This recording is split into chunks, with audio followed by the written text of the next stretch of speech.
Hey everyone, Heartless here, bringing you guys another StarCraft 2 Legacy of the Void daily match. Today we're going to have a Protoss vs. Protoss on Dusk Towers. So spawning in the top right hand corner, playing as our red Protoss, playing for Team Ascension, it is VampyWorm. And spawning in the bottom left hand corner, playing as our blue Protoss, playing for MC 2015. Not sure what that is. It is Lemonparty.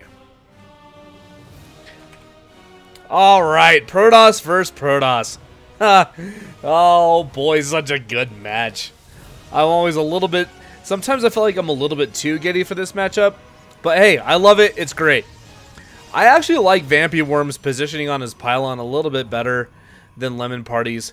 Because, well, unless Lemonparty goes ahead and puts a pylon over here at some point. Because it is always so nice to be able to have a pylon to be able to cover your entire mineral line with a photon overcharge if need be, but like I said, you could end up doing it later on. So typically a couple of the places you always want to have a pylon as a Protoss is one to cover your entire main mineral, well actually all of your mineral lines, and then another one at the front of your base in order to be able to cover warpins or people come in, well not warpins, a charge up your ramp.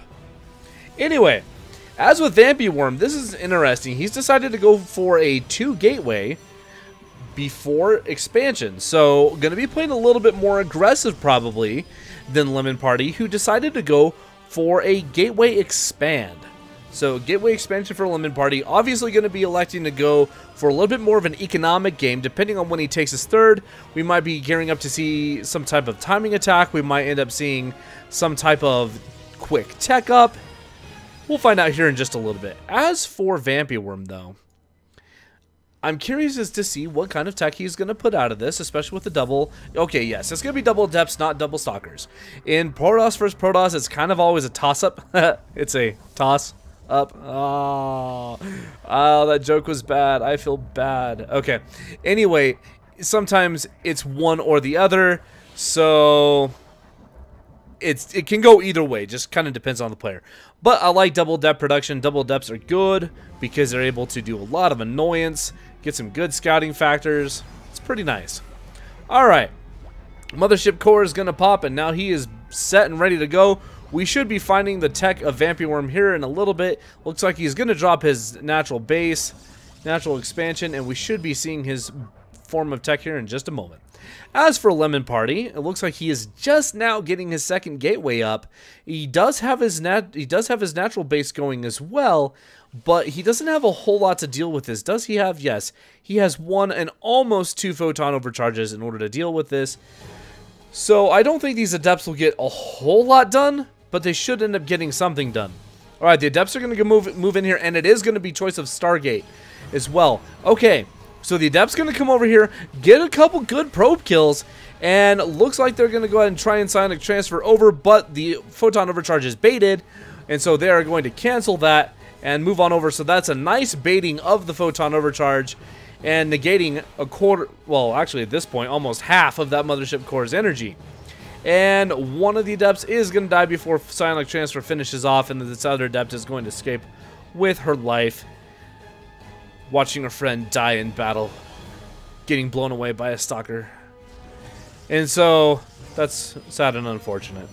That's Protoss vs. Protoss, everyone. Ooh, an Oracle coming through for VampyWorm. This will be an interesting play to see how well it does, because right now, there is some form of defense in the form of photon overcharge and a couple stalkers. But, ooh, stay alive, Adept. Stay alive. Okay. There is some form of excuse me, some form of defense, but not much. And I mean, if the Mothership Core stays here, it should be fine in order to be able to push us away with the photon overcharge. But let's see what VampyWorm is doing behind this. Looks like he's going to be getting, no, that's 2 gateways and a robotics facility.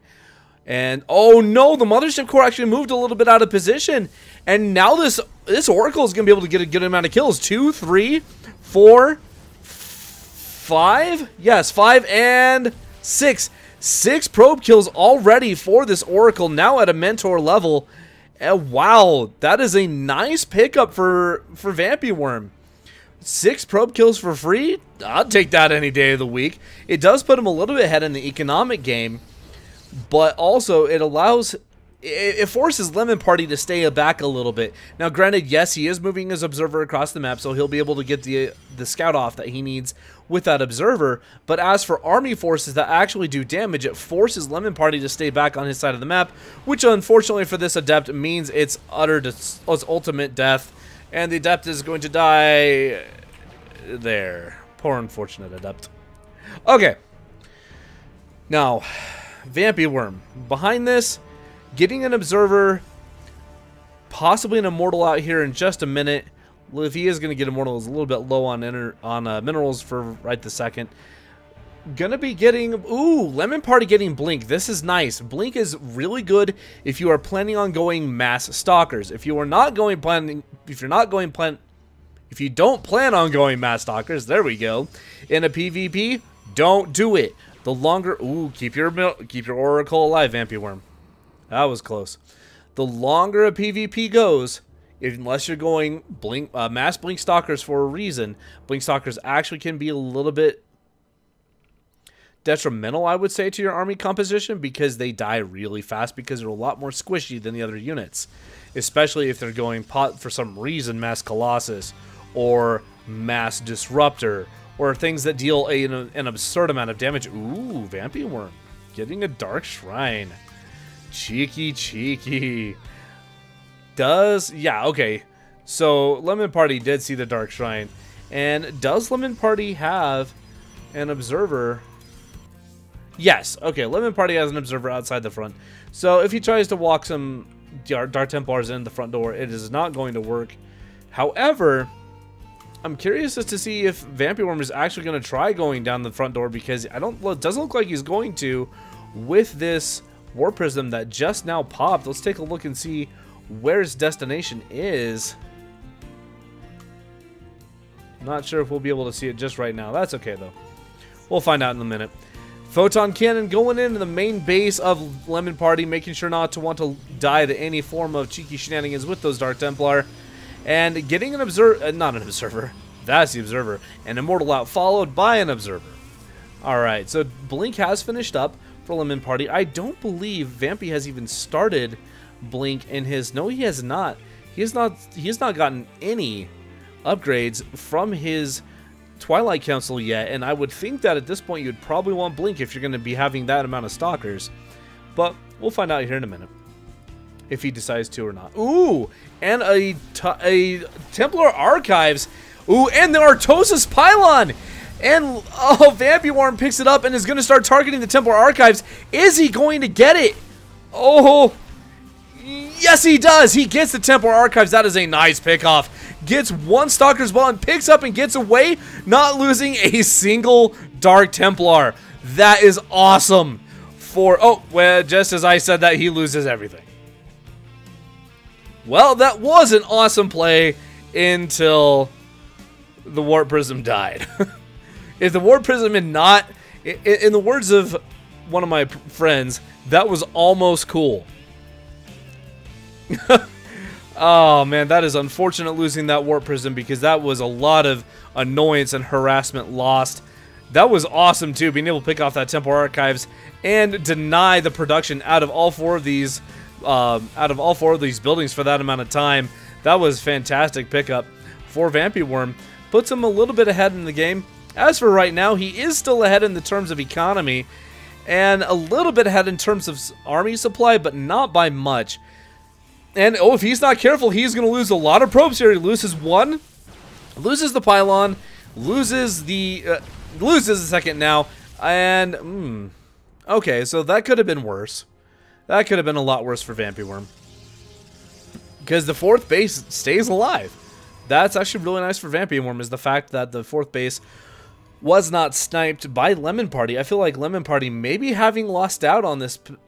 maybe lost out on that because he has Blink Stalkers and VampyWorm does not right now, and so being able to use that Blink Micro, I think he might have been able to take out that fourth base of VampyWorm and put himself a little bit further ahead in the terms of economy and therefore in terms of production later on. I feel like that might have been an opportunity lost for Lemonparty which is unfortunate, but I can understand why he decided to go ahead and pull on back.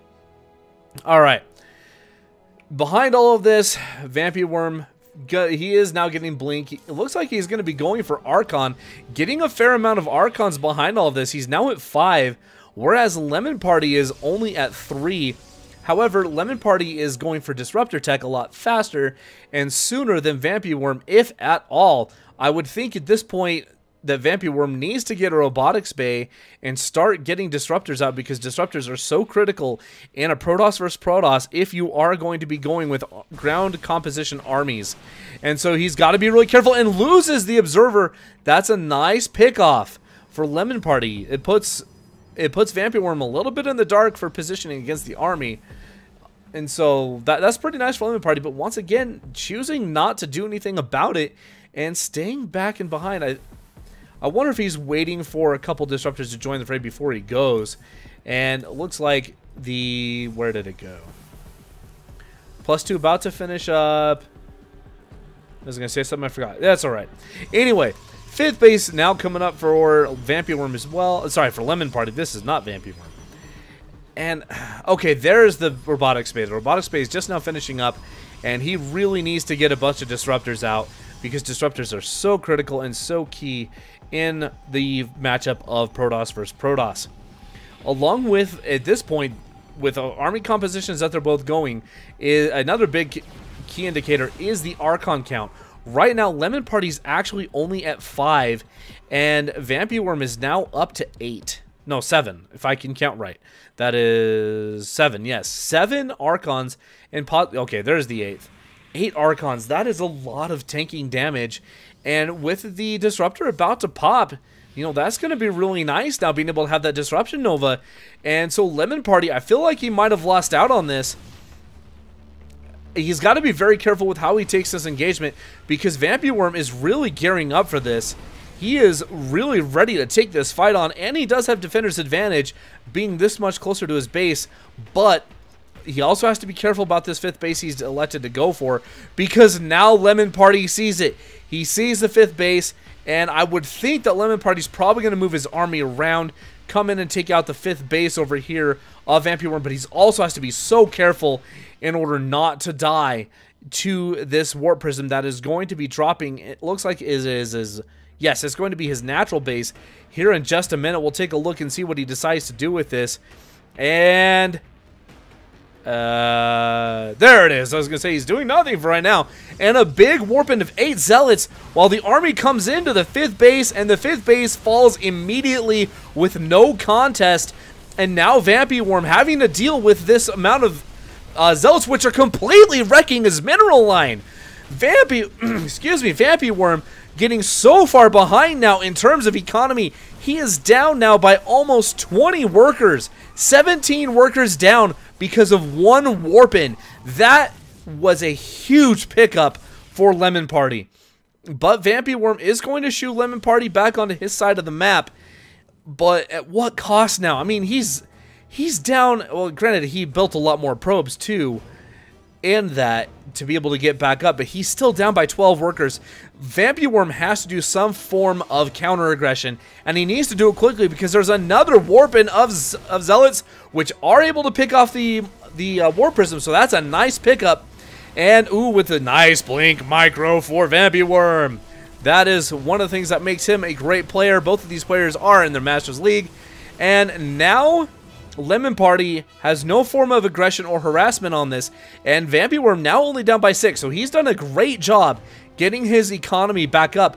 But I feel like the longer this goes, it's going to favor Lemonparty because of the amount of damage economically that was had by Lemonparty in that aggression. I feel like VampyWorm needs to attack, and I think he realizes this. He's going to move his Zealots off to the side, but unfortunately they're going to get caught by the army. The aggressive Blink on top, and now he's going to lose every single Zealot there, which is okay, because now that frees up a lot of army supply for VampyWorm. Alright, here we go. Looks like we're going to be having an engagement on the open field of battle. Maybe. A couple Disruption Novas go down. And getting a little bit of damage. Ooh, but 2 Disruptors are lost for VampyWorm. from the disruptions of Lemonparty. That is a nice pickup for Lemonparty, but he has to be so careful because this army for VampyWorm hits so incredibly hard with all of these Archons. That's a lot of Archons. Those are some DTs, a good amount of DTs, a lot of Immortals.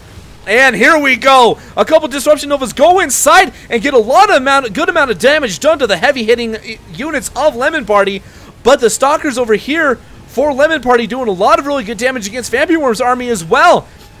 It's just blow for blow here in the middle of the map. Both Mothership cores are now dead, but it looks like VampyWorm's army is going to stay strong with the Archon count being higher at the beginning. And now as the Archons are morphing in, they're probably going to die as they're morphing in. I would think, maybe not. The Archons go morphed in almost completely uncontested. But a couple more Archons charging on in here into the fray, lowering the shields and the health of an Immortal. And VampyWorm just starting to pile on the pressure. So many Stalkers, a few more Archons coming on in, and Lemonparty, what does he have to deal with this? I don't think he has anything. His army count has completely plummeted. He has no more units to deal with this, and there it is, the Rage Quit by Lemonparty. What a great attack by VampyWorm, being able to push, completely dedicate to it. Great Blink Micro. Awesome disruptions as well. Fantastic play by both of them. I hope you guys enjoyed this. If you did, please remember to hit that subscribe button down below. Please remember to follow me on Facebook, Twitch, and on Twitter. Go check out IndianProductions.com, and I'll see you guys next time. Peace out.